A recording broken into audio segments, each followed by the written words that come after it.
Hello everyone, आप सभी को बहुत बहुत स्वागत है YPY मैथमेटिक्स यूट्यूब चैनल पे।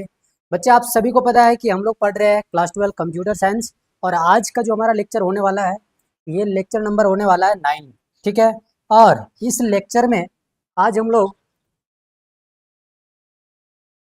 आज के इस लेक्चर में हम लोग पढ़ेंगे कॉन्सेप्ट ऑफ फंक्शन। और अगर आपको पता हो तो ये सारी चीज़ें कल हम लोगों ने स्टार्ट करा था लास्ट लेक्चर में। और आज के इस लेक्चर में हम लोग बस इसका पार्ट 2 करने वाले हैं। मैंने आप लोगों को बताया था कि फंक्शन क्या होता है, फंक्शन के कितने टाइप हैं। कुछ अलग तरीके के फंक्शन आपके सिलेबस में दिए हुए हैं, जिससे क्वेश्चन लगातार पूछे जा रहे हैं, तो उसे हमें पढ़ना है। और आज के इस पार्ट 2 वीडियो में, यानी पार्ट 2 लेक्चर में फंक्शन के, उसी को हम लोग आज पढ़ने वाले हैं। ठीक है, ओके। देखो, आज हमारा जो टॉपिक है वो क्या है। टॉपिक देखो, ध्यान से अगर तुम देखोगे तो लिखा हुआ है some name of another function. कुछ अलग फंक्शन हैं जिसके बारे में हम लोग स्टडी करेंगे, है ना। कुछ अलग तरीके के फंक्शन है जिसके बारे में हम लोग क्या करेंगे, स्टडी करेंगे। एक बार मुझे बता दो, एम आई ऑडिबल और नॉट।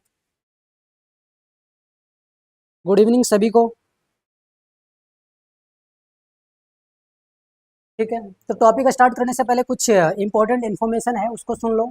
देखो, बहुत सारे बच्चे इंतजार कर रहे थे कि सर आपका पेड कोर्स कब आ रहा है ऐप पे। तो सुनो, ऐप पे कोर्स आ चुका है। ठीक है, आपको जाना है ऐप पे और वहाँ पे आपको परचेज करना है। लेकिन उससे पहले आपको क्या करना है, सबसे पहले इस वाले एप्लीकेशन को, यानी YPY पाठशाला को डाउनलोड करना है। ठीक है, डाउनलोड करने के बाद आपको रजिस्टर करना है। अगर आप नए बच्चे हो तो, पुराने बच्चे हो तो सेम आईडी से आप लॉगिन करोगे। ठीक है, इतना सब कुछ करने के बाद आप इस वाले सेक्शन पे पहुंच जाओगे। यहाँ जाने के बाद आपको जाना है पेड क्लासेस पे। ठीक है, पेड क्लासेस पे जाने के बाद आपको बहुत सारे पेड कोर्स देखने को मिल जाएंगे। ठीक, उसमें से आपको एक अपना कोर्स देखने को मिलेगा कंप्यूटर साइंस का, जिसका प्राइस पहले रखा गया था 999, लेकिन अभी ऑफर चल रहा है 50.05% का अभी ऑफर चल रहा है आपके पास। ठीक है, तो अभी आप खरीद सकते हो इसको मात्र 499 रुपीज़ में। ठीक है, सिर्फ इतना में आप परचेज कर पाओगे अगर आप अभी 1 से 2 दिन में परचेज करते हो तो। ठीक, मतलब संडे तक। समझ आई बात? बिल्कुल। तो जितने भी बच्चे इनरोल होना चाहते हैं, हो जाएं। ठीक है भाई, फ्री में सारी चीज़ें तो कवर नहीं कराई जा सकती हैं, क्योंकि आपको पता है इतना सारा इंफ्रास्ट्रक्चर अगर बिल्ड किया गया है तो फ्री में तो नहीं किया गया है, कुछ तो पैसे आने चाहिए। डिजिटल बोर्ड है, कैमरा है, बाकी खर्चे भी हैं, तो इसके लिए आपको परचेज करना पड़ेगा। ठीक है, और बहुत नॉमिनल फ़ी है।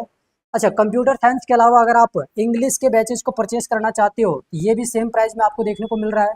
ठीक है, तो आप इसे भी परचेज कर सकते हो।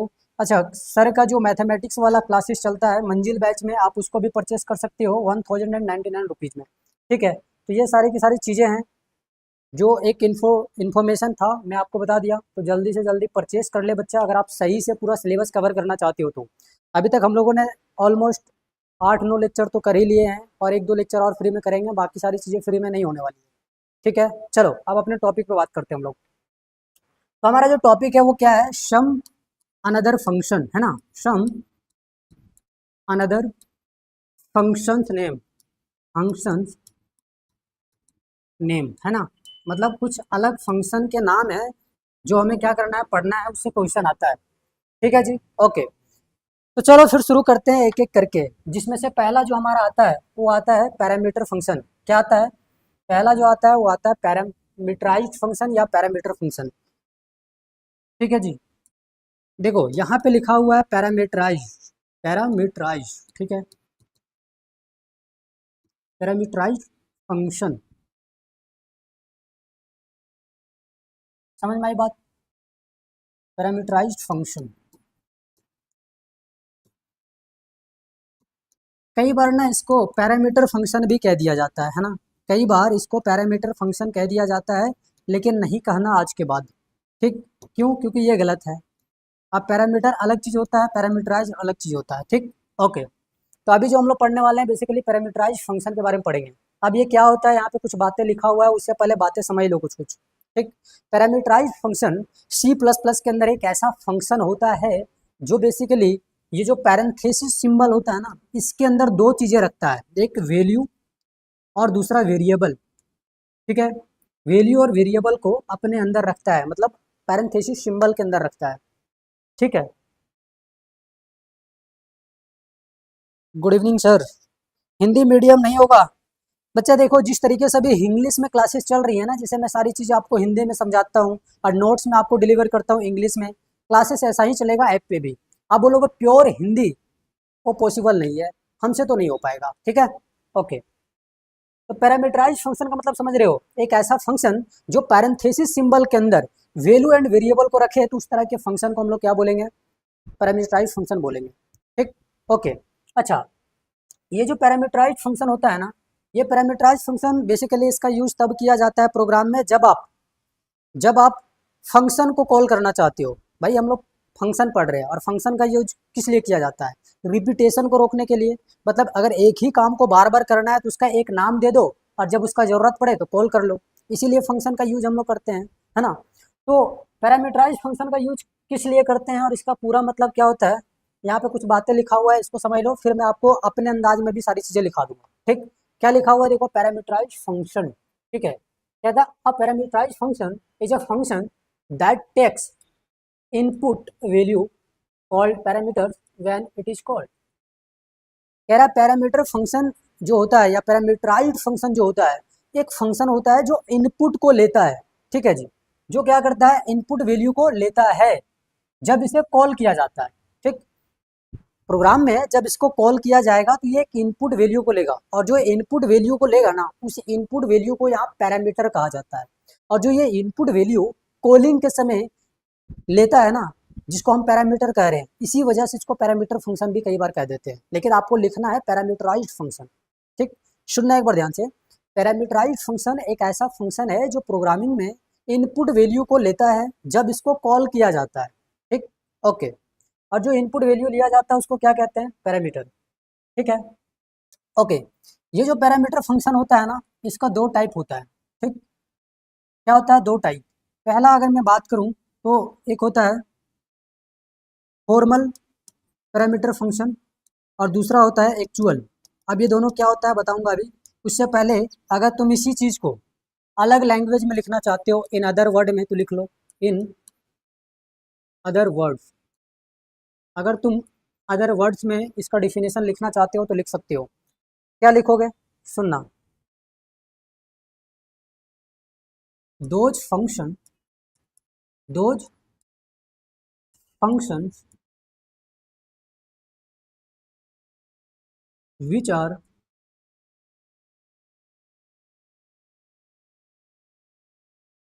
या ऐसे लिखो, which hold the value and variable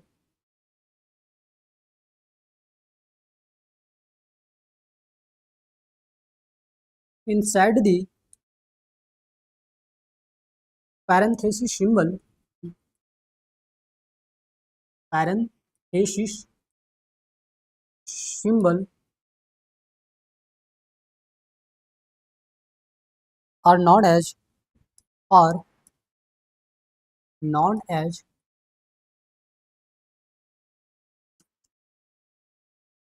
parameterised function, parameterised function. क्या तुम्हें इतनी बात समझ में आ गई, ठीक। भाई जिस तरीके से मैं समझाता हूँ ना, उसी सिंपल लैंग्वेज में मैं आपको नोट्स भी देता हूँ, है ना। क्या करता हूँ, सिंपल लैंग्वेज में नोट्स भी आपको देता हूँ।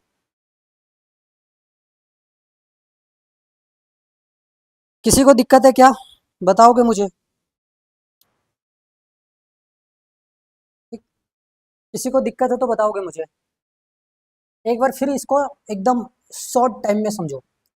पैरामीटराइज्ड फंक्शन एक ऐसा फंक्शन जो इनपुट वैल्यू को लेता हो जब इसे कॉल किया जाता हो, ठीक। या फिर अगर ये बातें नहीं समझ में आती तो ऐसे समझो कि सी प्लस प्लस के अंदर एक ऐसा फंक्शन जो पैरेंथेसिस सिंबल के अंदर वेरिएबल एंड वैल्यू को रखे, तो उस तरह के फंक्शन को हम लोग पैरामीटराइज्ड फंक्शन बोलते हैं, ठीक है। ओके, इसके दो टाइप होते हैं। पहला टाइप फॉर्मल पैरामीटराइज्ड फंक्शन, दूसरा होता है एक्चुअल पैरामीटराइज्ड फंक्शन, है ना। समझ में आ गई बात, बिल्कुल। आगे आ जाओ, लिखा हुआ है टाइप्स ऑफ पैरामीटराइज्ड फंक्शन, लिखो there are there are two types of parameterized function।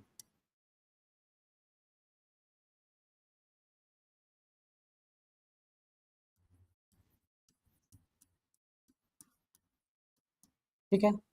पहला क्या है, तो आप लिख सकते हो फॉर्मल पैरामीटराइज्ड फंक्शन। ठीक, और दूसरा अगर हम बात करें, ठीक, दूसरा जो बात है वो क्या है भाई, actual parameter function. Actual parameterised parameterised function. क्या तुम्हें इतनी बात समझ में आ गई? ये दो तरीके के क्या है, फंक्शन होते हैं। ठीक, ओके, चलो अब एक एक करके बात करते हैं हम लोग। ठीक, एक एक करके हम लोग बात करेंगे। ठीक है, क्या करेंगे, एक एक करके बात करेंगे। ठीक, यहाँ देखो लिखा हुआ है फॉर्मल पैरामीटराइज्ड फंक्शन, बोलता है वेरिएबल्स इन फंक्शन डिफिनीशन। ठीक है, for example int n in void square. नहीं समझ में आया होगा क्या लिखा हुआ है। ठीक, नहीं समझ में आया होगा क्या लिखा हुआ है, छोड़ दो ऊपर, छोड़ दो ऊपर, मैं छोटी सी चीज लेकर आया हूँ। जो चीजें लिखाता हूँ अदर वर्ड में उसको लिखो, जो चीजें अदर वर्ड में लिखाता हूँ उसको लिखो। लिखो दोज, या फिर समझ लो इसको, पहले समझ लो फिर लिखना। भाई देखो, फॉर्मल पैरामीटराइज्ड फंक्शन का मतलब समझते हो, एक ऐसा पैरामीटराइज्ड फंक्शन जो पैरेंथेसिस सिंबल के अंदर सिर्फ वेरिएबल को रखे, है ना। एक ऐसा पैरामीटराइज्ड फंक्शन जो पैरेंथेसिस सिंबल के अंदर सिर्फ वेरिएबल को रखे, तो उस तरह के फंक्शन को फॉर्मल पैरामीटराइज्ड फंक्शन बोलते हैं। ठीक है, ओके, लिख लो इसी चीज को, those parameterised function which contain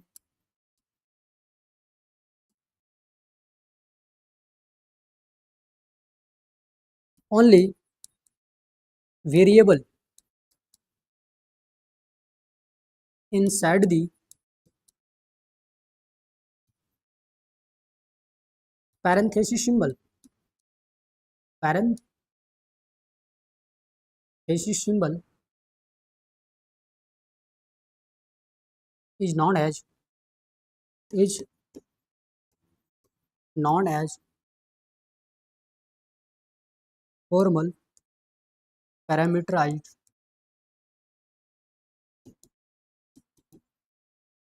function. क्या तुम्हें इतनी बात समझ में आती है? ठीक, एक ऐसा फंक्शन, एक ऐसा पैरामीटराइज्ड फंक्शन जो पैरेंथेसिस सिंबल के अंदर सिर्फ वेरिएबल को रखे, तो उसको क्या बोलेंगे, फॉर्मल पैरामीटराइज्ड फंक्शन। ठीक, जैसे एग्जांपल में यहाँ पे लिखा हुआ है, यहाँ पे एग्जांपल में लिखा हुआ है। ठीक, क्या लिखा हुआ है देखो, एक फंक्शन क्रिएट किया गया है स्क्वायर के नाम से। ठीक, मैं दूसरा कलर से लिख देता हूँ इसको। ठीक, दूसरा कलर से इसको लिख देता हूँ, जैसे समझना, यहाँ पे लिखो फॉर एग्जाम्पल, फॉर एग्जाम्पल।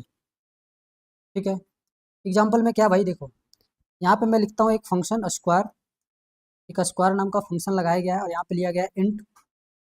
ठीक, और यहाँ पे क्या लिखा गया है, इन एन। ठीक है, तो ये हो गया अपने पास एग्जाम्पल। अब यहाँ क्या है, एक डेटा टाइप है और एक वेरिएबल है। अब इसका सिंटेक्स होता है बताऊंगा आगे, बहुत डिटेल में अच्छी से बताऊंगा। ठीक, ठीक, कोई भी यहाँ पे फंक्शन नेम अपने से रखा जाएगा, ब्रैकेट के अंदर, मतलब ये पैरेंथेसिस वाला सिंबल है, उसमें लिखा जाएगा डेटा टाइप और फिर वेरिएबल नेम। अब ये डेटा टाइप वेरिएबल नेम अलग अलग भी हो सकते हैं, एक से ज़्यादा भी हो सकते हैं। ठीक, बताऊंगा अभी आगे। फिलहाल तुम्हें इतनी बात अगर समझ में आ गई हो तो मैं आगे बढ़ता हूँ। ठीक, सिर्फ डिफिनेशन याद रखना है, इससे क्वेश्चन आता है।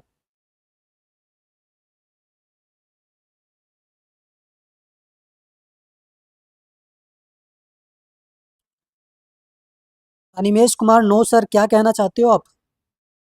हेलो भैया, हेलो सभी को। क्या तुम्हें इतनी बात समझ में आ गई? क्या तुम्हें इतनी बात समझ में आ गई? ठीक, अगर आ गई तो मैं आगे बढ़ता हूँ। देखो यहाँ पे दूसरा है एक्चुअल पैरामीटराइज्ड फंक्शन। ठीक, अब मैंने आपको बताया कि जो पैरामीटराइज्ड फंक्शन होता है ये क्या करता है भाई, तो पैरेंथेसिस सिंबल के अंदर वैल्यू को रखता है और वेरिएबल को रखता है। ठीक, तो ये जो फॉर्मल पैरामीटराइज्ड फंक्शन था ये क्या रखता था, तो पैरेंथेसिस सिंबल के अंदर वो वेरिएबल को रखता था। तो जो एक्चुअल पैरामीटराइज्ड फंक्शन है ये पैरेंथेसिस सिंबल के अंदर सिर्फ वैल्यू को कंटेन करेगा। ठीक है, एक्चुअल पैरामीटर फंक्शन जो होगा या एक्चुअल पैरामीटराइज्ड जो फंक्शन होगा ये क्या करेगा, तो पैरेंथेसिस सिंबल के अंदर सिर्फ वैल्यू को रखेगा। एक चीज याद रखना, ये जो पैरेंथेसिस सिंबल में बोल रहा हूँ ना बार बार, ये जो छोटकी ब्रैकेट होती है ना उसी को बोल रहा हूँ, ठीक है। ओके, अच्छा एक चीज याद रखना, ये जो छोटकी ब्रैकेट है इसके अंदर जो भी चीजें लिखा हुआ है उसी को बोला जाता है पैरामीटर, ठीक है। जो भी चीजें लिखा हुआ है ना उसी को क्या बोलते हैं, पैरामीटर बोलते हैं। बस इतना बात को याद रखना। अगर तुम्हें कंफ्यूजन हो रहा होगा कि पैरामीटराइज क्या होता है, पैरामीटर क्या होता है, तो उसी चीज को बता रहा हूँ।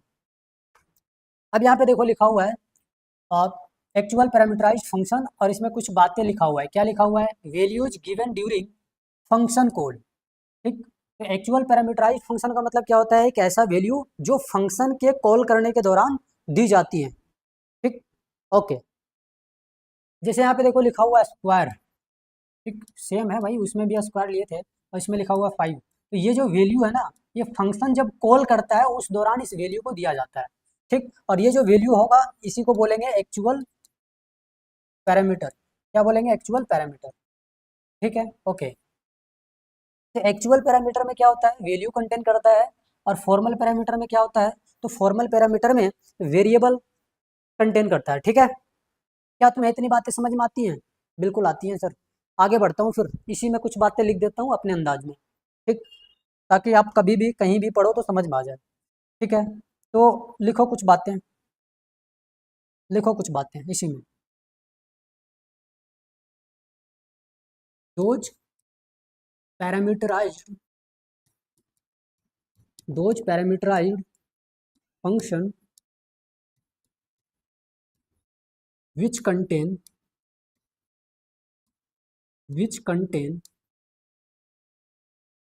only value inside the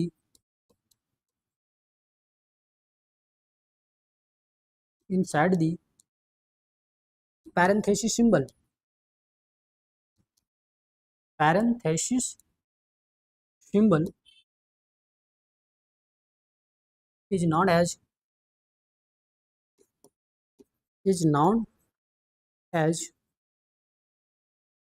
actual parameter function, actual parameter function या पैरामीटराइज्ड फंक्शन,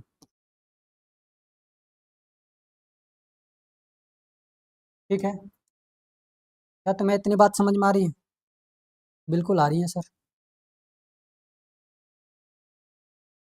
ठीक।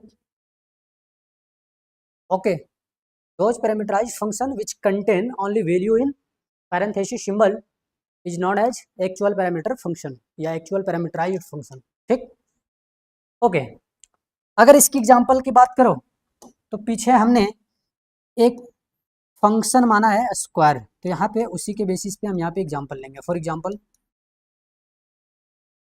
एग्जांपल अगर तुम ध्यान से देखो तो एक हमने यहाँ पे फंक्शन क्रिएट किया स्क्वायर, तो स्क्वायर के अंदर मतलब इस वाले फंक्शन के अंदर यहाँ पे जो रखा जाएगा, मान लो एक वैल्यू 5 ले लेते हैं, कुछ ऐसे जो चीज़ें यहाँ पे वैसा ही मान लिया। ये जो 5 है, ये जो 5 है ये क्या है भाई, तो इसको बोलते हैं एक्चुअल पैरामीटर, एक्चुअल पैरामीटर।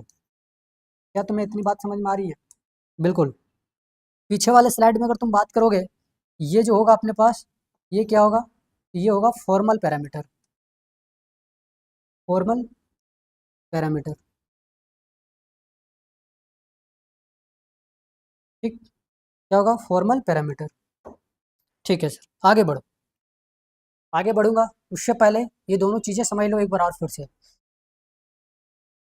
भाई देखो, मैंने आप लोगों को क्या समझाया, पैरामीटराइज्ड फंक्शन एक ऐसा फंक्शन जो पैरेंथेसिस सिंबल के अंदर वैल्यू एंड वेरिएबल को रखे, तो उस तरह के जो फंक्शन होते हैं पैरामीटराइज्ड फंक्शन कहलाते हैं। ये दो तरीके के होते हैं, पहला कौन सा, फॉर्मल पैरामीटराइज्ड फंक्शन, और दूसरा एक्चुअल पैरामीटराइज्ड फंक्शन, ठीक। फॉर्मल पैरामीटराइज्ड फंक्शन में क्या होता है, सुनना ध्यान से, इसमें जो वेरिएबल होंगे वो पैरेंथेसिस सिंबल के अंदर रखे जाएंगे और सिर्फ वेरिएबल ही होगा इसमें, ठीक। एक्चुअल पैरामीटर फंक्शन में मैंने आपको क्या समझाया कि एक ऐसा पैरामीटराइज्ड फंक्शन जो पैरेंथेसिस सिंबल के अंदर सिर्फ वैल्यू को रखे। और याद रखना, अगर हम पैरामीटर फंक्शन में एक्चुअल पैरामीटर फंक्शन की बात कर रहे हैं और अगर वो ब्रैकेट के अंदर मतलब पैरेंथेसिस सिंबल के अंदर वैल्यू को रख रहा है तो उस वैल्यू को बोलेंगे एक्चुअल पैरामीटर, ठीक। और अगर हम फॉर्मल पैरामीटर फंक्शन की बात कर रहे हैं या फॉर्मल पैरामीटराइज्ड फंक्शन की बात कर रहे हैं, तो जो पैरेंथेसिस सिंबल होगी उसके अंदर जो वेरिएबल होगा और डेटा टाइप होगा उसको कंबाइनली हमको क्या क्या बोलेंगे, उसको बोलेंगे फॉर्मल पैरामीटर। ठीक, तो अगर तुम्हें इतनी बातें समझ में आ गई हो तो अब हम लोग इसके सिंटेक्स के बारे में बात करेंगे। ठीक, और इसकी जो सिंटेक्स होती है ना, इसको यूज करते हुए क्वेश्चन भी आपको देखने को मिलता है। ठीक, अब देखो ये सिंटेक्स अगर आप तुम देखोगे अलग अलग जगह बुक वगैरह में तो थोड़ा सा आपको अलग मिलेगा, लेकिन मैं इसको और इजी बना दिया हूँ। ठीक, जैसे यहाँ लिखा हुआ वर्ड मेन है ना, सॉरी वर्ड लिखा हुआ है, यहाँ लिखा हुआ फंक्शन और यहाँ नेम। तो ये फंक्शन नेम मतलब जो तुम खुद से क्रिएट करोगे उस फंक्शन की बात किया गया है। सिर्फ फंक्शन लिख दिया रहता है तो लोग कंफ्यूज होते हैं कि भैया ये कौन सा फंक्शन की बात किया जा रहा है। ठीक, तो यहाँ पे मैंने ये सारी चीज़ें इंटरप्रेट कर दिया है अच्छे से। तो सबसे पहले तुम्हें सिंटेक्स में क्या लिखना है, फंक्शन क्या लिखना है, सॉरी वर्ड लिखना है ना, क्या लिखना है वर्ड। इसके बाद एक फंक्शन तुम्हें खुद से क्रिएट करना है।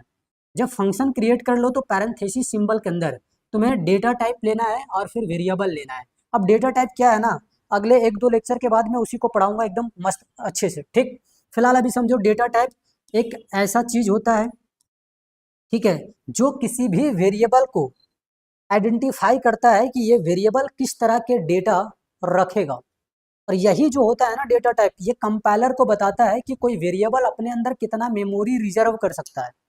ठीक है जी, समझ में आई बात। तो डेटा टाइप का मतलब, data type is use to identify the types of data which is present in the program. जैसे अगर मैं यहाँ पे लिखूं इंट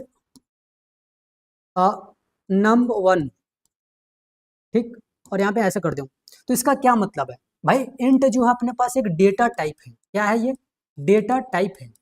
क्या है, डेटा टाइप। ठीक, और यहाँ जो num1 है एक कोई नंबर है। ठीक है, एनी नंबर हो सकता है, एनी नंबर। तो बता रहा है कि ये जो num1 है ये किस तरह का नंबर है। कौन बता रहा है, ये इंट बता रहा है। ठीक, तो इंट जो होता है कहीं ना कहीं एक सूचक होता है, इंडिकेटर होता है, जो किसी भी नंबर को देख करके बताता है कि ये नंबर, या किसी डेटा को देख करके बताता है कि ये डेटा किस तरह का डेटा है। ठीक, जैसे यहाँ लिखा हुआ है इंट num1, मतलब ये तुम्हें बता रहा है कि ये जो num1 लिखा हुआ है, मतलब num1 की जगह मान लो 2, तो ये इंट बता रहा है भैया ये जो 2 है ना एक कंप्लीट नंबर है, एक गुट्टा नंबर है, बिना फ्रैक्शनल वाला नंबर है। ठीक, अगर मैं यहाँ पे लगाता फ्लोट, ठीक, यहाँ पे लगाता फ्लोट, ठीक, और फ्लोट में मान लो मैं बी ले लेता कुछ ऐसे, और बी की वैल्यू अगर मैं मान लो 2.3 ले लेता, तो ये फ्लोट बता रहा है कि ये जो बी है एक फ्रैक्शनल वैल्यू है। समझ में आई बात। तो डेटा टाइप का काम होता है डेटा को पहचानना प्रोग्राम के अंदर। ठीक, क्या तुम्हें इतनी बातें समझ में आती है, बिल्कुल आती है सर। चलो, इंट क्या है सर, नहीं, और इंट, इंट जो होता है ना बच्चा, इंट का पूरा मतलब है इंटीजर कांस्टेंट या इंटीजर लिटरल। बेसिकली इंट जो होता है कीवर्ड है और एक डेटा टाइप भी होता है जो कि फंडामेंटल डेटा टाइप के अंदर आता है। ठीक, अब डेटा टाइप का जो कॉन्सेप्ट है ना वो मैं पढ़ाऊंगा अगले 1-2 लेक्चर में, वो सारी की सारी चीजें पढ़ा दी जाएगी। अब बिल्कुल घबराओ मत, अभी फिलहाल जितना बताता हूँ ना सिर्फ उतना समझते हुए आगे बढ़ो। ठीक, ओके। तो सिंटेक्स की बात कर रहे हैं हम लोग है ना, तो सिंटेक्स में सबसे पहले लिखा जाएगा वर्ड, फिर लिखा जाएगा फंक्शन नेम, और फिर पैरेंथेसिस सिंबल के अंदर आपको लिखना है डेटा टाइप, फिर लिखना है वेरिएबल नेम। अब ये वेरिएबल नेम एक हो सकता है, 2 हो सकता है, 3 हो सकता है, अलग अलग हो सकते हैं, लेकिन याद रखना जितने डेटा टाइप होंगे उतने वेरिएबल भी यहाँ कंसिडर किए जाएंगे। ठीक है, ओके। आगे आ जाओ तो देखो यहाँ पे लिखा हुआ है ओपन ब्रेसेस, ये लगा देना आपको, फिर यहाँ स्टेटमेंट जो भी चीज़ आप दिखाना चाहते हो फिर इसको कर देना है क्लोज कुछ इस तरीके से। ठीक, उसके बाद देखो नीचे पूरा का पूरा सेम है। अगर तुम्हें एक चीज़ याद हो तो कल मैंने आप लोग को फंक्शन पढ़ाया था, और फंक्शन में जो मैंने आप लोग को सिंटेक्स बताया था ना वही सिंटेक्स यहाँ सेम है, कुछ अलग नहीं है। जितने भी बच्चे कल के क्लास को रिवीजन किए होंगे ढंग से उनको ये सिंटेक्स दिमाग में तुरंत क्लिक किया होगा, अच्छा ये तो कल वाला ही है, ओ हाँ कल वाला ही है। ठीक है, तो थोड़ा सा रिवीजन भी कर लिया करना। ठीक है, ये सारा का सारा चीज़ जो है पीछे वाला ही है। ठीक, तो ये सिंटेक्स है, ये तुम्हें क्या करना है याद रखना है। प्रोग्राम टफ हो जाता है 12th वालों बच्चों को ना, इसलिए क्योंकि उनको ये जो क्या बोलते हैं सिंटेक्स याद नहीं रहता, इसीलिए वो टफ हो जाता है। वैसे टफ नहीं है, बस थोड़ा सा लॉजिकल है, अगर आप समझने की कोशिश करेंगे तो आसान है। ठीक, समझने की कोशिश करेंगे तो क्या है, आसान है। ठीक है, चलो कुछ क्वेश्चन भी इसके बेसिस पे हम लोग करते हैं। जैसे देखो यहाँ पे एक क्वेश्चन है, बोला है print square of a number in turbo C plus plus. ठीक है जी, क्या करना है तुम्हें, टर्बो सी प्लस प्लस में एक नंबर को प्रिंट करना है जिसका स्क्वायर तुम्हें निकालना है। समझ में आई बात, बिल्कुल सर आ गई।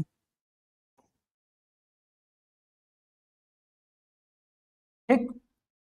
तो टर्बो C7 में तुम्हें क्या करना है, एक नंबर का स्क्वायर तुम्हें फाइंड करना है। क्या तुम्हें इतनी बात समझ में आ गई? बिल्कुल सर आ गई।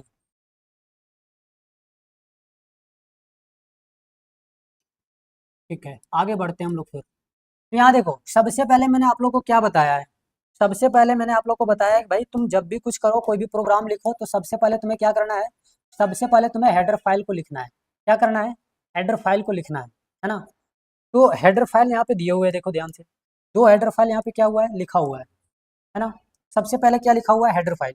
उसके बाद देखो यहाँ से यहाँ तक पूरा का पूरा तुम्हारा जो फंक्शन वाला सिंटेक्स है, ये काम किया है ना, है ना। पूरा का पूरा क्या काम किया है, फंक्शन वाला सिंटेक्स काम किया है। पीछे देखो, तो सबसे पहले क्या लिखा हुआ है, void, और यहाँ पे कोई भी फंक्शन का नाम दिया हुआ है। तो जो चीज़ हमें निकालना है, उसी चीज़ को हमने यहाँ पे फंक्शन मान लिया है। जैसे देखो, हमें निकालना है क्या, यहाँ पे हमें निकालना है स्क्वायर, तो स्क्वायर ही मान लिए, आप कुछ भी मान सकते हो, कोई दिक्कत नहीं है।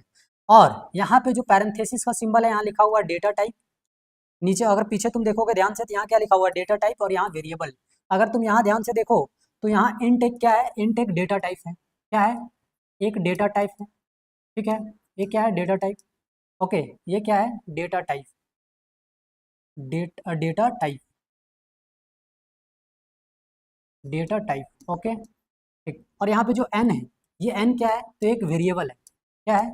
एक वेरिएबल है। क्या तुम्हें इतनी बात समझ में आती है? बिल्कुल आती है। तो ये फर्स्ट लाइन देखो, सिंटेक्स का फर्स्ट लाइन कंप्लीट हो गया। सेकंड लाइन में क्या है देखो, ओपन ब्रेसेस, तो यहाँ ओपन ब्रेसेस लग गया। थर्ड में क्या है, सिंटेक्स, तो यहाँ सिंटेक्स लिखा गया है। ठीक। अब देखो यहाँ पे थोड़ी सी ये इधर उधर हो गया है, तो मैं इसको क्या करता हूँ, हटा देता हूँ। ठीक, यहाँ पे जो चीज़ें लिखा हुआ है, इसको मैं थोड़ा सा हटा देता हूँ। ठीक है, ये यहाँ सी आउट यानी स्टेटमेंट में तुम्हें स्क्वायर दिखाना है, तो यहाँ पे स्क्वायर दिखाया हुआ है। ठीक है जी, क्या किया हुआ है, स्क्वायर दिखाया हुआ है। सी आउट में तुम डिस्प्ले कर रहे हो क्या, स्क्वायर। और ये जो स्क्वायर डिस्प्ले कर रहे हो, ये किसका स्क्वायर डिस्प्ले कर रहे हो, तो एन कोई वेरिएबल है, उसमें कुछ वैल्यू हो सकता है, उसका स्क्वायर तुम डिस्प्ले कर रहे हो। तो स्क्वायर निकालने के लिए क्या करते हो, जैसे मान लो अगर तुम्हें ए का स्क्वायर निकालना है, तो आप क्या करते हो, ए इंटू ए, जिसका भी हमें स्क्वायर निकालना होता है, उसी को उसी से मल्टीप्लाई कर देते हैं। उसी तरीके से यहाँ पे देखो, एन एक वेरिएबल है, अगर हम इसका स्क्वायर निकालना चाहते हैं, तो एन को एन से मल्टीप्लाई कर देंगे कुछ इस तरीके से। ठीक है, क्या करेंगे, कुछ इस तरीके से मल्टीप्लाई कर देंगे। अच्छा, एक चीज़ और सुनना ध्यान से, एक चीज़ और सुनना ध्यान से, जो चीज़ें बताऊंगा अभी, तुम यहाँ एन इंटू एन लिख करके इस तरीके से डायरेक्ट सेमीकोलन लगा सकते हो। और अगर तुम्हें यहाँ सेटिस्फेक्शन नहीं मिल रही है, तो तुम क्या कर सकते हो, देखो तुम यहाँ पे इस तरीके से इंडल भी लिख सकते हो। क्या कर सकते हो, इस तरीके से इंडल भी लिख सकते हो, योर चॉइस, तुम क्या लिखना चाहते हो। ठीक है जी, ओके, समझ में आई बात। तो ये पूरा का पूरा स्टेटमेंट दिख गई, लास्ट में स्टेटमेंट क्या हो गया, क्लोज हो गया। लास्ट में स्टेटमेंट क्या हो गया, क्लोज हो गया, क्लोज ब्रेसेस के साथ। ठीक, तो यहाँ तक देखो क्लियर हो गया, यहाँ तक क्लियर हो गया सारी चीज़ें, यहाँ तक देखो क्लियर हो गया, बिल्कुल। अब देखो आगे कुछ काम आपको करना है, जो कि पूरा का पूरा आसान है। ठीक, आगे तुम्हें पूरा का पूरा आसान है, कुछ नहीं करना भाई, वर्ड में लिखना है, ओपन करना है, बाकी C L R S C R function name, जो भी चीज़ें तुम्हें करना है वो यहाँ पे लिख देना है, कुछ इस तरीके से। ठीक है, ओके। ठीक, तो देखो यहाँ पे क्या लिखा है, वर्ड में। ठीक, क्या लिखा है, वर्डमैन, तो यहाँ पे वर्डमैन देखो कंप्लीट हो गया, ये लाइन क्या हो गया, कंप्लीट हो गया। सिंटेक्स के बेस पे सारी चीज़ें सिखा रहा हूँ आपको। फिर देखो यहाँ पे ओपन है, तो ओपन हो गया। फिर C L R S C R लिखा जाता है फंक्शन में, लिख दिए।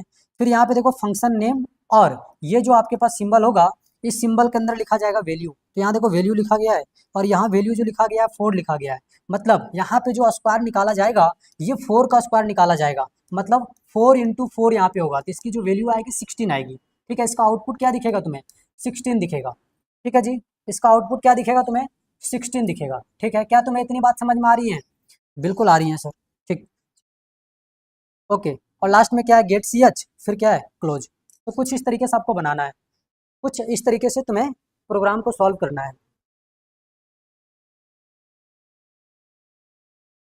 हम नहीं देख पा रहे हैं, क्योंकि स्कूल का टाइम 9 से 3 हो गया है, तो 3 से 4 देख लो। सर लगातार थोड़ी ना देखेंगे।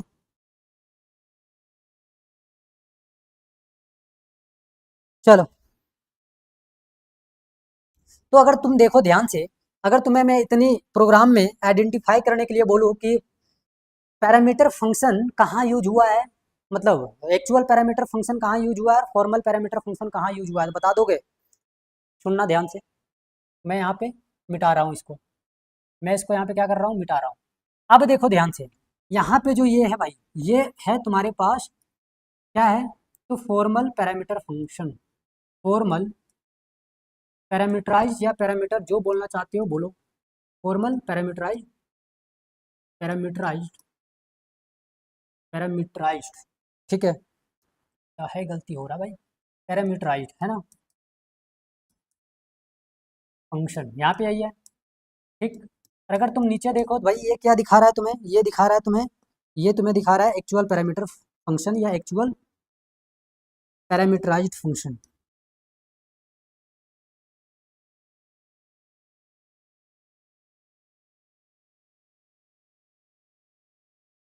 ठीक है, ओके सर, ठीक। आगे और कुछ प्रोग्रामिंग हम लोग यहाँ पे करेंगे। जैसे यहाँ पे देखो क्या लिखा हुआ है एग्जाम्पल में, इसका एग्जाम्पल दिया हुआ है, इधर भी एक एग्जाम्पल ही था, ठीक। तो दो एग्जाम्पल मैंने यहाँ पे दिया है, लिखा हुआ write a program to display three number then find sum by using parameterised function या पैरामीटर फंक्शन, ठीक। तुम्हें एक प्रोग्राम लिखना है, ठीक है जी, क्या करना है तुम्हें, एक प्रोग्राम को लिखना है और तुम्हें 3 नंबर का जो सम है उसको डिस्प्ले कराना है। तो कैसे कराओगे, बड़ी सिंपल है ना, बड़ी सिंपल। देखो क्या है भाई, सबसे पहले तुम क्या करोगे, सबसे पहले तुम क्या करोगे, देखो ध्यान से, दो हेडर फाइल लिखोगे ऊपर में, ठीक। फिर तुम्हें क्या करना है, वॉइड एक फंक्शन अपने से क्रिएट करना है, और फंक्शन के अंदर जो तुम पैरामीटर फंक्शन लोगे, मतलब फॉर्मल पैरामीटर फंक्शन, उसमें 3 नंबर बोला है, तो कुछ इस तरीके से लोगे, इंट ए, इंट बी, तुम यहाँ फ्लोट भी ले सकते हो, कोई दिक्कत नहीं है, ठीक है, इंट सी, ठीक, ऐसे। तो यहाँ पे देखो ये क्या है, ये अपने पास है डेटा टाइप, ये क्या है भाई, ये अपने पास है डेटा टाइप, ठीक है। और यहाँ पे जो ए है ये क्या है, तो ये है वेरिएबल, ये क्या है, वेरिएबल।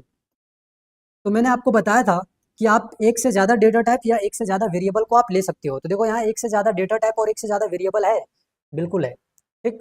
तो यहाँ देखो एक से ज़्यादा डेटा टाइप है लेकिन सेम तरह के डेटा है, ठीक है, मतलब डेटा टाइप सेम तरह का यहाँ पे है। तो इंट में एक वैल्यू लिया गया है ए, एक में बी और एक में सी, ठीक। उसके बाद यहाँ ओपन किया गया है, फिर यहाँ पे देखो ये लाइन थोड़ा सा आपके लिए अलग होगा, यहाँ पे इंट लिखा गया है ना, इंट, और यहाँ लिखा गया है सम। इसका क्या मतलब है सुनो, मतलब जो तुम्हारे पास सम निकल करके आएगा, जो सम, मान लो सम इज इक्वल टू निकल करके आ गया तुम्हारे पास 20, तो तुम्हें ये जो सम निकल करके आएगा, ये जो वैल्यू होगा ये भी एक इंटीजर होगा, ठीक है जी, ये भी एक इंटीजर लिटरल में आएगा, ये कहने का मतलब है, ठीक है। तो इंट सम लिखने का मतलब यही है, इंट सम अगर लिखा हुआ है तो इसका मतलब है कि जो वैल्यू आएगा वो इंटीजर होगा, मतलब वो गोटा नंबर में आएगा, ठीक है, ओके, इसलिए इंट सम लिया गया है, ठीक है, ओके। फिर देखो यहाँ पे क्या है, सम फॉर्मूला लगाया गया है, सम का फॉर्मूला क्या है, सम, बाकी जितना भी तुम्हें चीज़ें जोड़ना है जोड़ दो, कुछ ऐसे, तो जोड़ दिया गया, सिंपल। अब तुम्हें डिस्प्ले क्या करना है, सम, तो यहाँ पे सम को डिस्प्ले कर दिया है ना, सम को डिस्प्ले करना है तो यहाँ पे सम को क्या किया है, डिस्प्ले कर दिया है। इस वाले हैंडल को तुम इधर लिख लो, इस वाले हैंडल को तुम यहाँ लिख लो, कोई दिक्कत नहीं है ना। इस वाले हैंडल को यहाँ पे लिख सकते हो कुछ ऐसा, है ना, इस वाले हैंडल को आप यहाँ पे लिख सकते हो कुछ ऐसा, ठीक, ओके। उसके बाद क्या किया गया, स्टेटमेंट को क्लोज कर दिया गया। ये सारी चीज़ें ना कल बता दिया हूँ भाई, आज थोड़ा थोड़ा बस नाम अलग आ रहा है, बाकी सिंटेक्स कल वाला ही है, ठीक। उसके बाद इसको क्या कर दिया, क्लोज। बाकी लास्ट में देखो सारी चीज़ें सेम है। यहाँ पे क्या आपने विनर नाम से कोई फंक्शन बनाया है, इस फंक्शन के अंदर अब आपको वैल्यू रख देना है, क्योंकि आपको पता है कि ये जो होता है ये एक्चुअल पैरामीटर फंक्शन होता है, ठीक है, क्या होता है, एक्चुअल पैरामीटराइज्ड फंक्शन होता है ना, एक्चुअल पैरामीटराइज्ड फंक्शन होता है, ये बातें आपको पता है अच्छा से। तो एक्चुअल पैरामीटराइज्ड फंक्शन के अंदर हम वैल्यू डालते हैं, ठीक। तो यहाँ पे देखो क्या है, सम लिखा हुआ है, अगर तुम इसे जोड़ोगे तो क्या क्या आएगा, 5 + 7 + 10, ठीक। अगर तुम इसको जोड़ोगे तो कितना आ जाएगा आंसर, 22, मतलब तुम्हारे पास आउटपुट जो निकल करके आएगा ये 22 देखने को मिलेगा। और जब आउटपुट निकल के आएगा तो आपको स्क्रीन पे कुछ ऐसा दिखेगा, सम इज इक्वल टू 22, ये तुम्हें स्क्रीन पे दिख रहा होगा, कुछ ऐसा दिखेगा तुम्हें स्क्रीन पे, आउटपुट तुम्हारे पास कुछ ऐसा आएगा जब तुम प्रोग्रामिंग करोगे, ठीक है, ओके। तो इस तरीके से प्रोग्रामिंग तुम्हें लिखने हैं। कल वाला जो फंक्शन का सिंटेक्स मैंने आपको बताया था ना, वही सारा का सारा चीज़ यहाँ क्या है, यूज हुआ है, ठीक है, वही सारा का सारा यहाँ सिंटेक्स यूज हुआ है, कुछ अलग नहीं है, ठीक, कुछ भी अलग नहीं है। बस अलग है तो सिर्फ इतना कि भाई यहाँ पैरेंथेसिस सिंबल के अंदर वैल्यू एंड वेरिएबल कंसिडर किए जा रहे हैं, बाकी कुछ भी अलग नहीं है, ठीक है, ओके। टर्बो C++ क्या है, आज पूछ रहे हो आप। मैंने इतनी बार बताया आपको, टर्बो सी प्लस प्लस क्या है, ये क्या आएगा, आउटपुट है ना, आउटपुट आएगा। सुनो टर्बो सी प्लस प्लस क्या है, देखो टर्बो सी प्लस प्लस या टर्बो C7। बच्चा ये एप्लीकेशन है, एक सॉफ्टवेयर है जिसपे आप कोड को लिखोगे। अभी रुक अभी रुक गया था थोड़ा सा, अभी रुक अभी रुक गया था थोड़ा सा। चलिए तो थोड़ा सा वीडियो रुक गया था, है ना। तो जो बच्चे पूछ रहे हैं कि टर्बो सी प्लस प्लस क्या है या टर्बो C7 क्या है, बच्चा एक क्या है, एक कोड राइटर है ना, एक सॉफ्टवेयर है जहाँ पे ये जो कोड आपको बताए जा रहे हैं ना, सारे के सारे कोडिंग प्रोग्रामिंग, ये आप उस एप्लीकेशन में लिख सकते हो, ठीक है। और उसमें जब लिखोगे तो, और उसे जब आप रन कराएंगे तो आपके पास इतना सारा चीज लिखने के बाद सिर्फ आपको स्क्रीन पे इतना दिखेगा। आप बोलोगे सर हम कोडिंग क्यों करते हैं, है ना, why we are doing coding, question arise हो रहा होगा दिमाग में, हम कोडिंग क्यों करते हैं। बच्चा यहाँ देखो, कोडिंग अभी आपको लग रहा हो कि थोड़ी सी चीज़ दिखानी है और बस हमें इतना सारा चीज़ लिखना पड़ रहा है, लेकिन मान लो अगर आपको ढेर सारी चीज़ें दिखाना हो या कुछ बड़ा काम करना हो तो उसके लिए आपको कोडिंग करना है, उस समय कोडिंग आपको आसान लगेगा। एक एक कॉन्सेप्ट आती है मशीन लर्निंग की। कभी आप सोचे हो कि आप जो चीज़ें सोचते हो या जिस चीज़ को अगर आप किसी दूसरे वेबसाइट पे सर्च करते हो, वो आपको कहीं ना कहीं हर सोशल मीडिया पेज पे दिखने लग जाता है ना। आप अगर यूट्यूब पे कोई चीज़ें सर्च कर रहे हो तो आपको वो इंस्टाग्राम पे भी दिखने लग जाएगा, फेसबुक पे भी दिखने लग जाएगा, शेयर चैट वगैरह वगैरह जो भी चीज़ें आप चलाते हो उन सारी पेजेस पे आपको दिखने लग जाते हैं।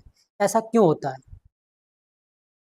ऐसा क्यों होता है ना। आपने सॉफ्टवेयर इंजीनियर का नाम सुना होगा, ठीक है, प्रॉम्प्ट इंजीनियर का नाम सुना होगा, या बहुत सारे ऐसे इंजीनियर होते हैं जिसका नाम सुने होंगे आप। तो उन लोग बैठ के यही सब कोडिंग लिख लिख रहते हैं, है ना। यूजर का डेटा लेते हैं और वो क्या सर्च कर रहे हैं क्या नहीं कर रहे हैं उसके हिसाब से सारे कोड को सेट करते हैं और उस कंपनी को फिर बेचते हैं जिसको ज़रूरत होता है, खास करके जो ई कॉमर्स वाले होते हैं। जैसे अमेजोन पे अगर तुमने कोई चीज़ें सर्च करा है तो बार बार तुम्हें दिखेगा। पढ़ोगे मशीन लर्निंग वगैरह 12th के बाद तो तुम्हें समझ में आएगा, फिलहाल अभी हम लोग उसकी बात नहीं करेंगे, ठीक।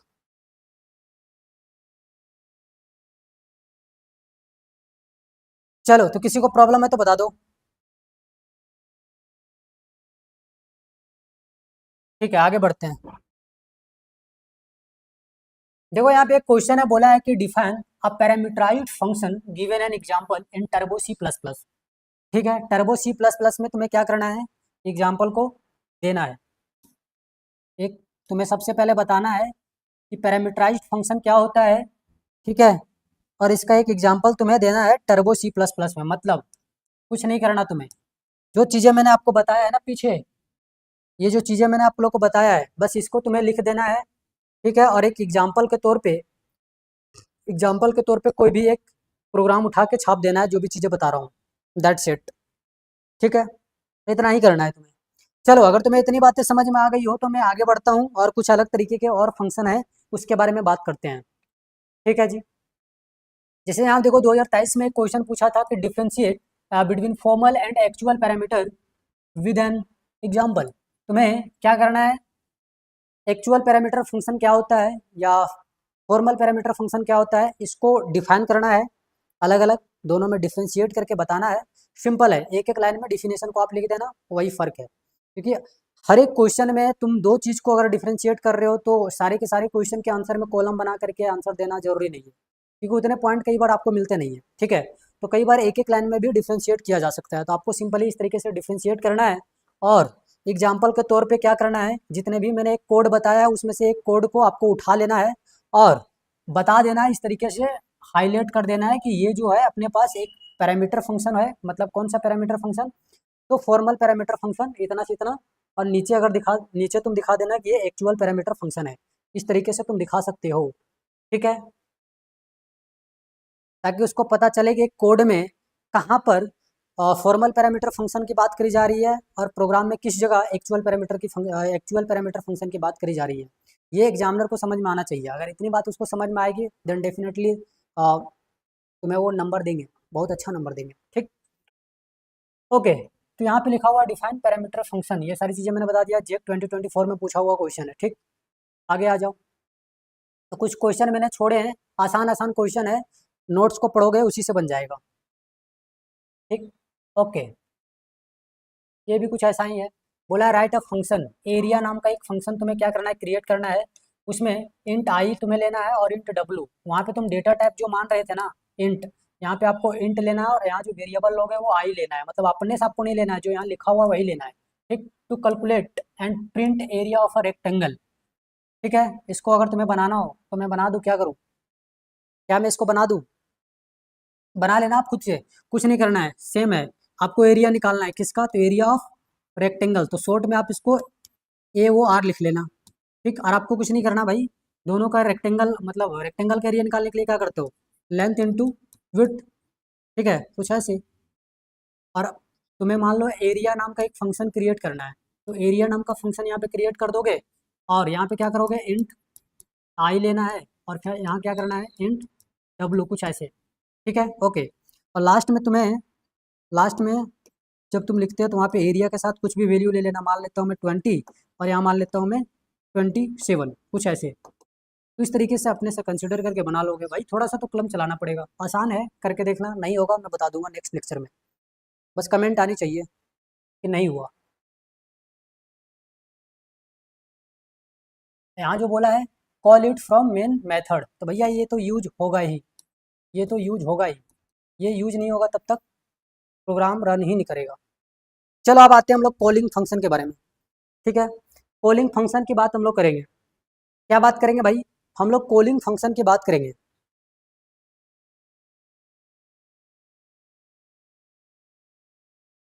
ठीक, तो कॉलिंग फंक्शन क्या होता है इसको समझो। यहाँ पे कुछ चीज़ें हैं जो थोड़ी सी गड़बड़ा गई है, इसको मैं सही कर लेता हूँ एक बार।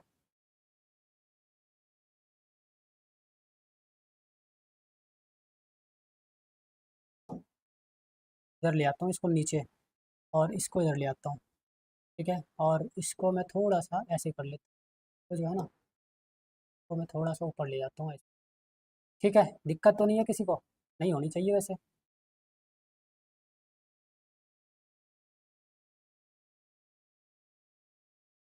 तो छोटा कर देता हूँ, तो मैं छोटा कर देता हूँ। ठीक है, इसको भी छोटा कर देता हूँ ऐसा, और इसको भी थोड़ा सा छोटा कर देता हूँ, और इसको पकड़ के यहाँ।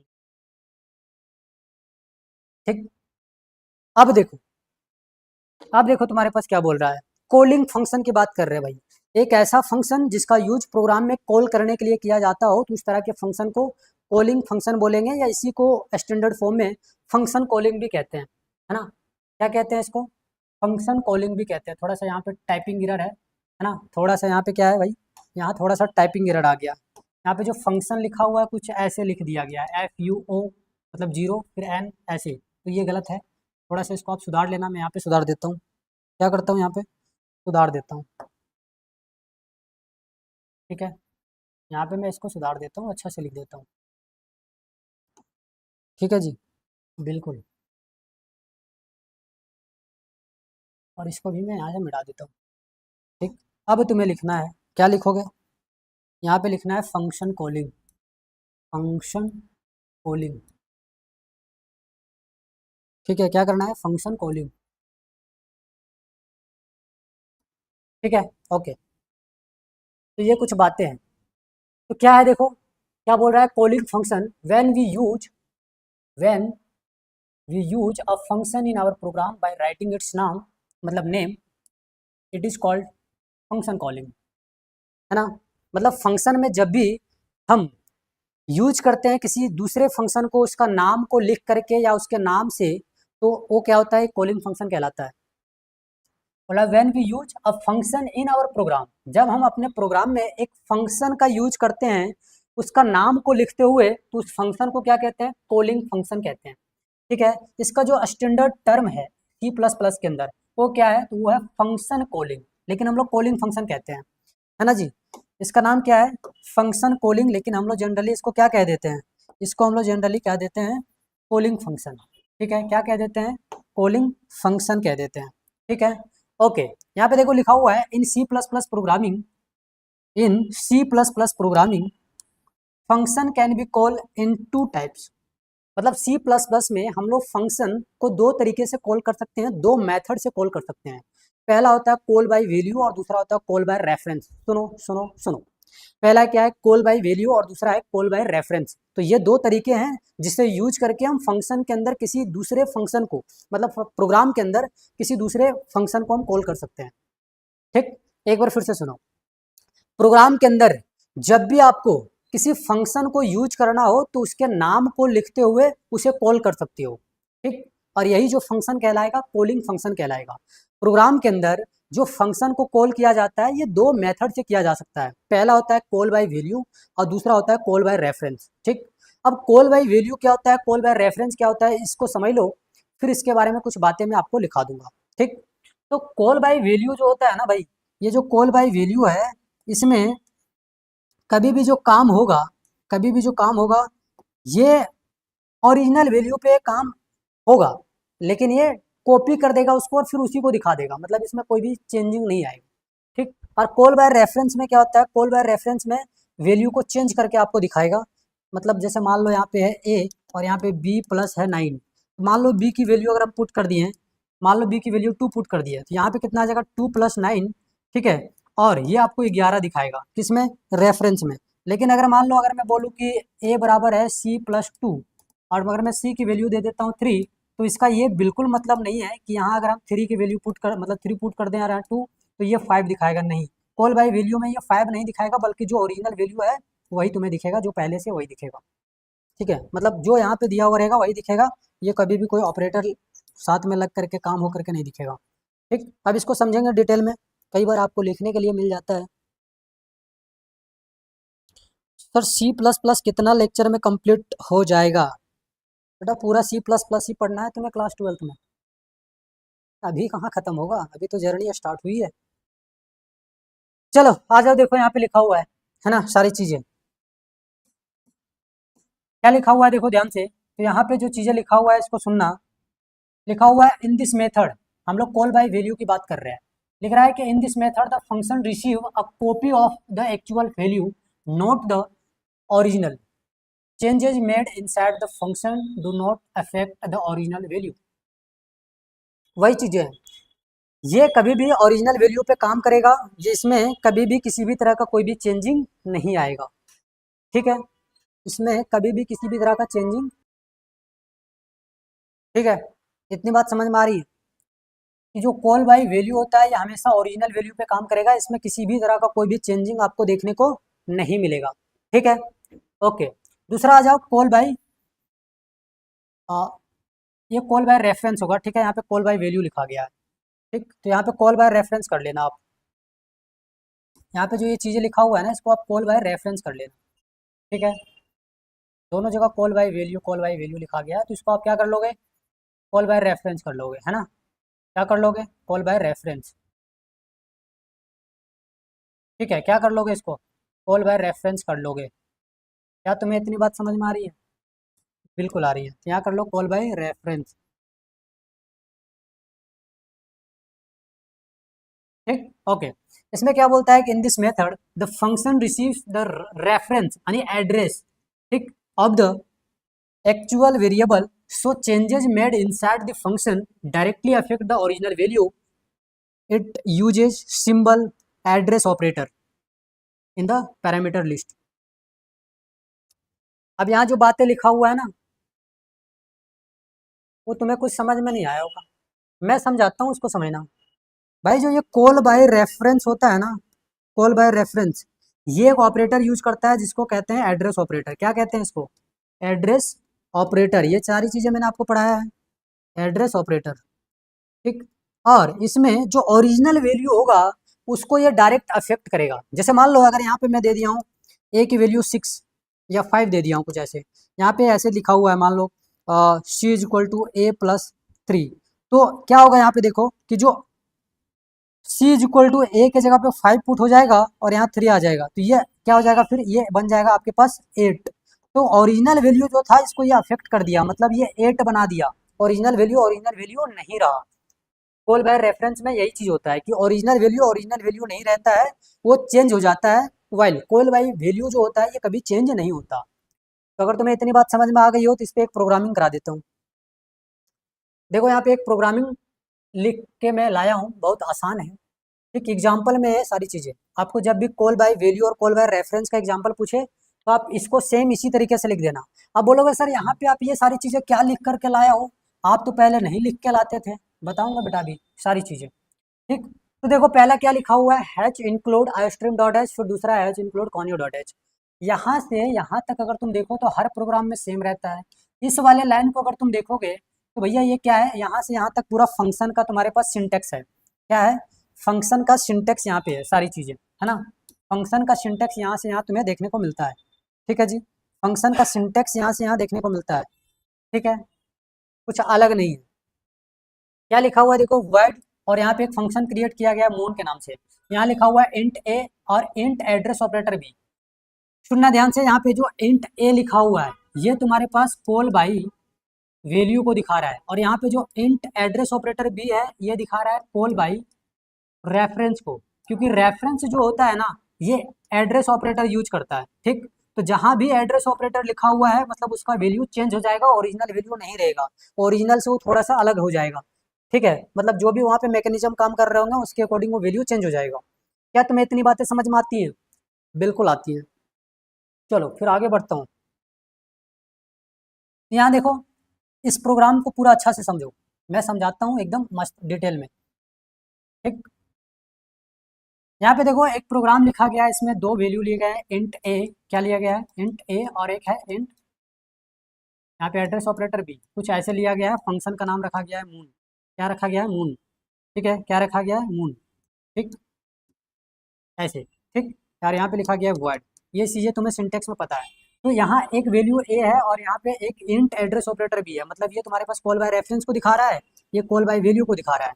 तो इसमें जो वैल्यू होगा ये कभी भी चेंज नहीं करेगा, या कोई भी ऑपरेटर लगा दो और इसमें वैल्यू चेंज हो जाएगा। इसका मतलब समझ पा रहे हो? यहाँ पे देखना जो चीज़ें काम कर रहा है। यहाँ पे क्या लिखा हुआ है, ए इक्वल टू ए प्लस 3।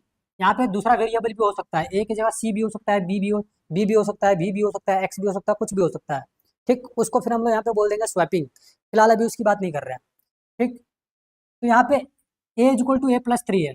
यहाँ पे क्या बोला है, ए इज अ कॉपी, मतलब जो ए की वैल्यू है ये कॉपी, मतलब will not affect original value, ये कभी भी ओरिजिनल वैल्यू को अफेक्ट नहीं करेगा।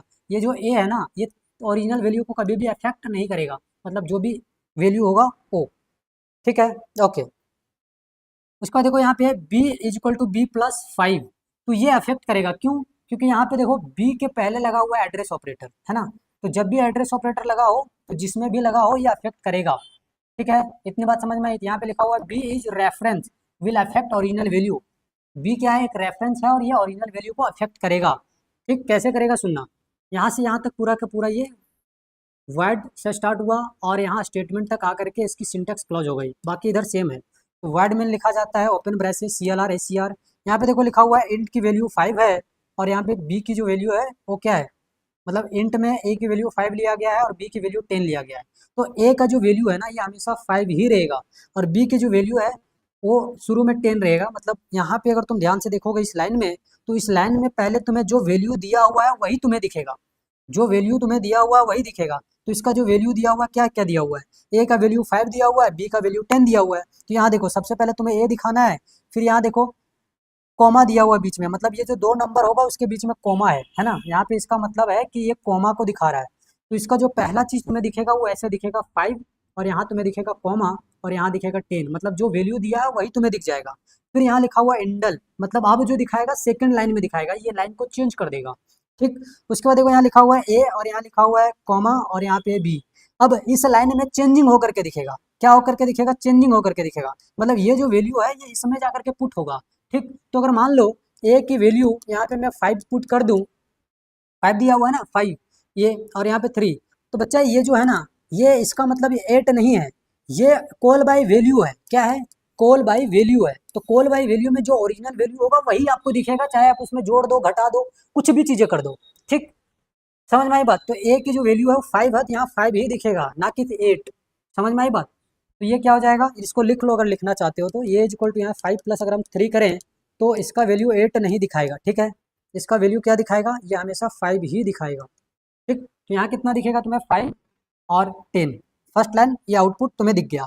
सेकंड लाइन में क्या होगा, ए का वैल्यू यहाँ पे पुट हो गया तो ये कितना दिख गया तुमको, 5 ही दिखेगा यहाँ पे, ठीक है। ओके, बी वाला हम देखो तो बी के साथ क्या है, एड्रेस ऑपरेटर, मतलब ये रेफरेंस है। तो बी की वैल्यू जब तुम यहाँ पुट करोगे, बी की वैल्यू जब तुम यहाँ पे पुट करोगे तो ये कितना हो जाएगा, यहाँ पे देखो ध्यान से, ये हो जाएगा 10 + 5, ठीक, और ये हो जाएगा 15। समझ में आई बात, ये 15 हो जाएगा। सेकंड लाइन में तुम्हें फिर 15 दिखेगा, ठीक। सेकंड लाइन में तुम्हें सारी चीज़ें चेंज होकर के दिखेगा। तो इसको हमने जोड़ा तो ये चेंज नहीं हुआ, मतलब कितना दिख रहा है, 5 का 5 ही रह गया ये, है ना। और तुम्हें फिर बी के लिए चेंजिंग होकर के दिखेगा सेकंड लाइन में, तो बी में चेंज हो गया, मतलब 10 दिया हुआ था और ये 10 इसमें आके जुड़ गया, तो 10 + 5 कितना हो गया, 15। तो कुछ इस तरीके से आउटपुट तुम्हें देखने को मिलेंगे, ठीक। इधर कहीं आउटपुट मैंने लिखा था, अगर तुम्हें दिखेगा तो देख लो, हाँ।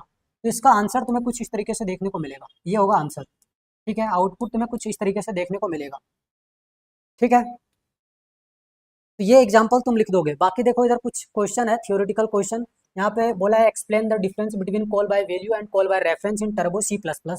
और आपको एक एग्जाम्पल भी देना है कोड का। तो बस जो चीज़ें मैंने आपको समझाए हैं बस इसी को लिख देना है और ये वाला एग्जाम्पल आपको दे देना है, सिंपल। कुछ अलग नहीं है, कुछ अलग नहीं है, ठीक है।